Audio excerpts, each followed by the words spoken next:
Hello, world. Welcome to episode 113 of the Jimmy Canz Show. Classic Supercard Retrospective time.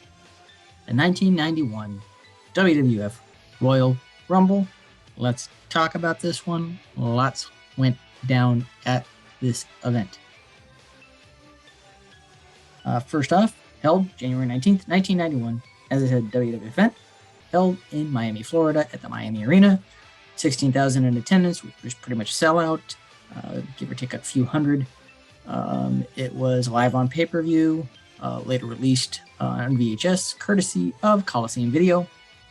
Action once again called by Gorilla Monsoon and the Hot Rod himself, Rowdy Roddy Piper. 5 matches on the undercard, including a WWF title defense, which was a first for a Rumble event, as well as the Rumble match itself. So let's talk about the event. Out of the gate, get another chapter in the Rockers Orient Express feud, but the Express is now looking a little different. Sato had decided to leave the WWF and return to Japan, and Tanaka was now paired with the masked competitor of Kato. Kato was actually Tanaka's former Bad Company tag team partner from back in the AWA. His name was Paul Diamond. As one would expect, due to their familiarity with each other from the AWA days. This was a great tag match as the Rockers and Bad Company feuded quite a bit in the AWA. So these four went at it for over 19 minutes. Dare say it was match of the night. Rockers got the W, and it pretty much ended the feud between the two teams, but what a way to go out. Great match. My only nitpick on this one was the actual finish. It was a little flat. It was a simple sunset flip, very low impact sunset flip that resulted in the 3 count. Would have liked to have seen something a little more impactful to kind of close this one out. It just kind of fell a little flat there at the end, but other than that, fantastic match throughout. Second match of the night. Big Boss Man taking on the Barbarian, managed by Bobby Heenan. Another match given solid amount of time. A little over 14 minutes in this one. Boss Man gets the win here, rolling through a top rope cross body for a pin. And they're gearing Boss Man up for an IC title opportunity. Kind of having to run the Heenan family gauntlet to get to Mr. Perfect. I don't know if there was plans to actually put it on him at one point in time, but they're booking him pretty strong here as he weeds his way through the Heenan family, working his way toward a confrontation with Perfect for the title. Our third match is the WWF title match.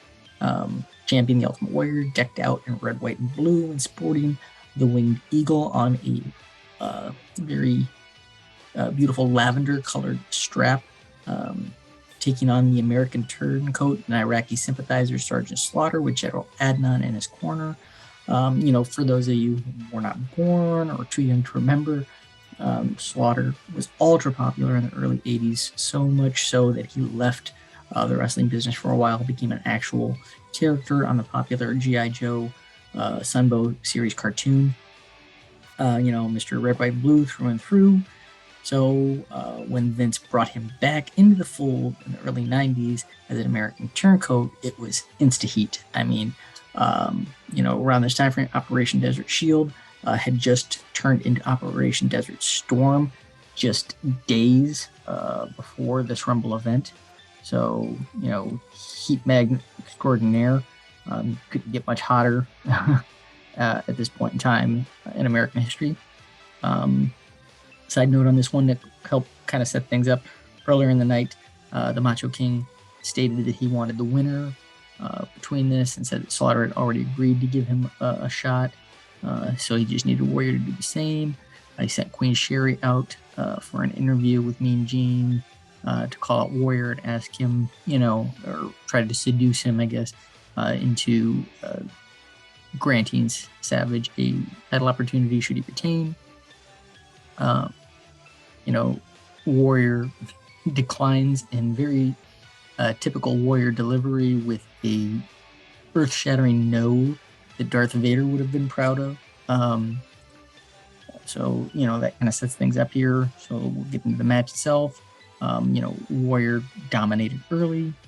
Sherry comes out. Warrior leaves the ring to go and chase her. As he's running, he's blindsided from the side by Savage, who, gets the better of Warrior, beating him down, using foreign objects, etc., etc. Warrior staggers back to the ring. This allows Slaughter then to get the advantage for a while. Warrior mounts his comeback. Sherry then comes back out and distracts Warrior again. Allows Slaughter to get Warrior in the back, which puts him over the ropes. And then Slaughter proceeds to choke Warrior over that second rope.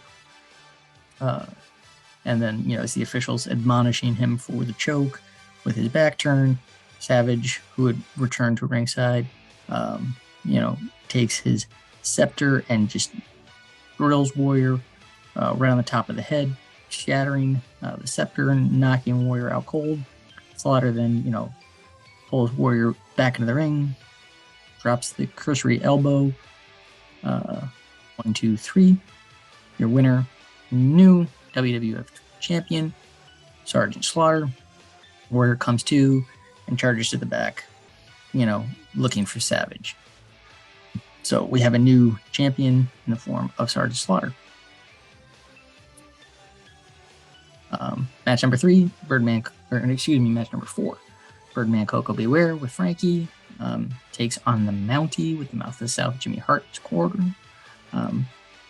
First match of the night, really, and it was just kind of a match that they threw on the card to fill a little time and to get the new character of the Mountie over, kind of establish him as a credible heel.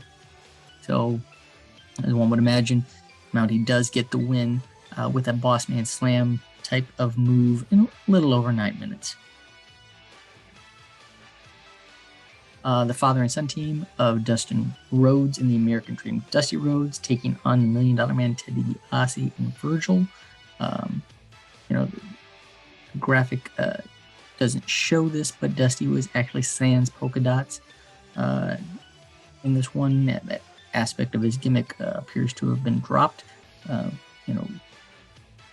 Place and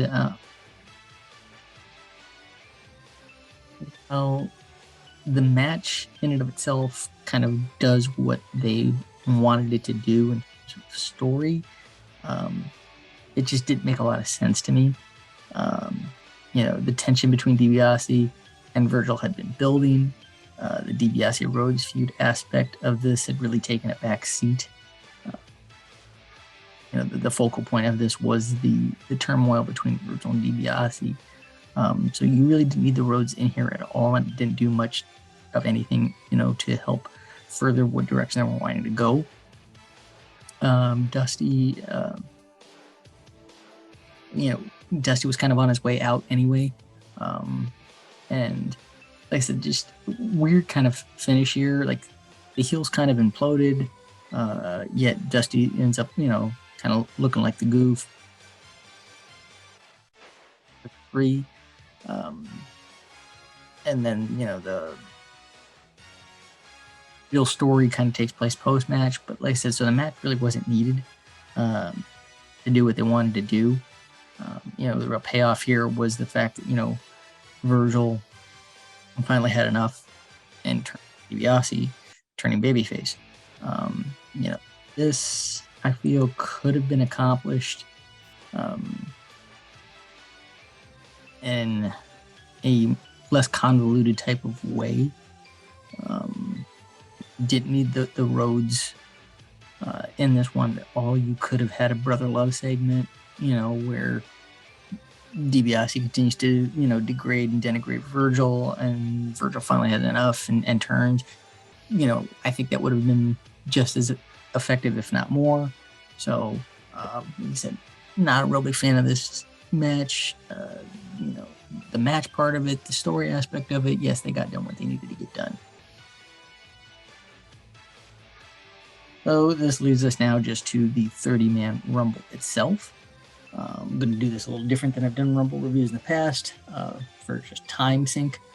So here are the 30 participants in the Rumble order of entry. So first out was Brett, followed by Dino Bravo, Greg the Hammer Valentine 3, Paul Roba 4, Kerry Von Erich 5, Rick Martel 6, Sabas 7, Bushwhacker Bush, Jake the Snake, Hercules, Tito, Taker.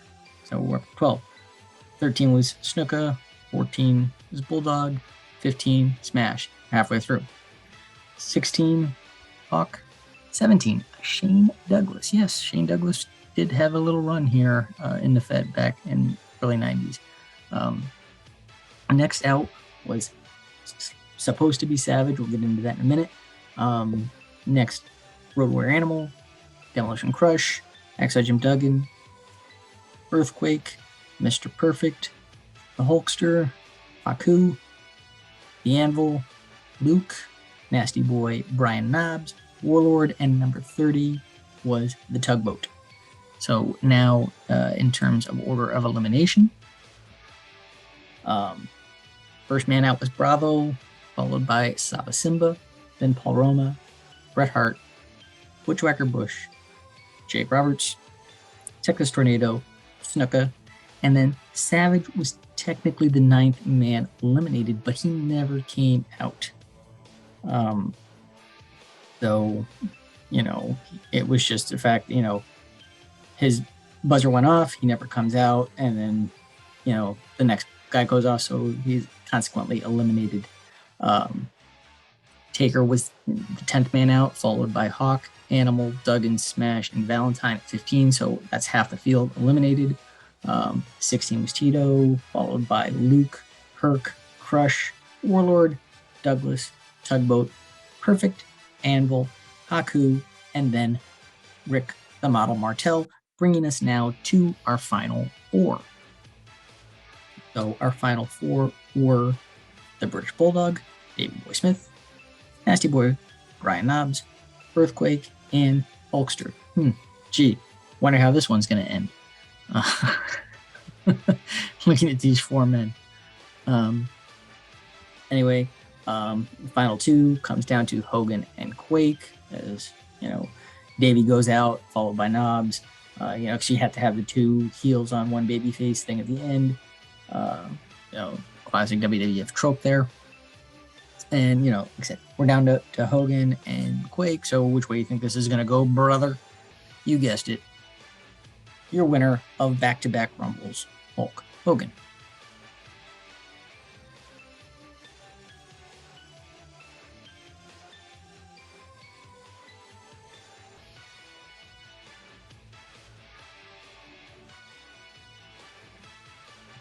So some numbers here before we get into the final review.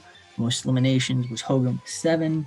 Longevity record for this Rumble went to Rick Martel, 52 minutes and 17 seconds. Shortest amount of time in the Rumble, technically, I guess you could say, was Savage, who no-showed the event itself, so it would be a 0. But for those that actually got into the ring, that was Bushwhacker Butch, who lasted a whopping 4 seconds as he marched in, got tossed, and marched out, hardly breaking stride. Classic thing to go back and watch. Brings back some fond memories seeing it. Anyway, so yeah, those are your Rumble numbers there. Right, and as for review, the event itself, see here. Opener was a burner. Second match was solid, and put Boss Man in the spot that they wanted for Mania.